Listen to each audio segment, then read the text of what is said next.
ఏందన్నా ఊరంతా ఫుట్పాత్ మీద అమ్మే కూలర్లు కూడా ఏసీ కూలర్లు అంటున్నారని ఏదో కొనాలో కన్ఫ్యూజ్ అయిపోతారు. జనాలందరూ కూడా ఫుల్ కన్ఫ్యూజ్ అవుతున్నారు. ఎండలు చూడు ఎట్లున్నాయో. ఇట్లాంటి టైంలో ఇట్లా కన్ఫ్యూజ్ అయిపోతున్నారు. ఒకసారి పోయి నీకు మంచి వివరణ ఇప్పిస్తారా? ఏపీ తెలంగాణ మొత్తం ఏసీ కూలర్లు అంటున్నారు అన్న. వాటి డిఫరెన్స్ ఏంటో మన దగ్గర అయితే ఐడియా వస్తుందని ఇక్కడికి వచ్చిన. అవునండి, కర్ణాటక కేరళ కూడా అంటున్నారు మారిమోగిపోతుంది ఇప్పుడు ఏసీ కూలర్ కూడా. చాలా మంది ఏసీ కూలర్లు అంటే ఇది ఉంటేనో ఐస్ ప్యాక్ ఉంటాయనో అనుకుంటున్నారండి. ఇది కాదు, బాడీ క్వాలిటీ.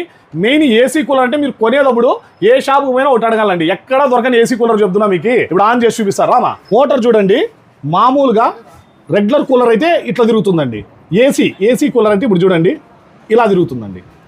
ఇది మోటారు చూడండి ఇలా తిరుగుతుంది మోటార్. ఇది నెక్స్ట్ బాడీ ఏఎఫ్టీ ఫైబర్ అండి. పైన కిందైనా ఎక్కడైనా కూడా చూసుకోండి. ఏందన్నా ఫైర్ చేస్తున్నాం మొత్తం ఎంతసేపు అంటించండి కూలర్ మాత్రం కాలిపోదు. ఇది ఏఎఫ్టీ ఫైబర్. మామూలు కూలర్ ఇది అంటించినారు అనుకోండి, మోటార్ చెట్లకు వస్తుంది అనమాట.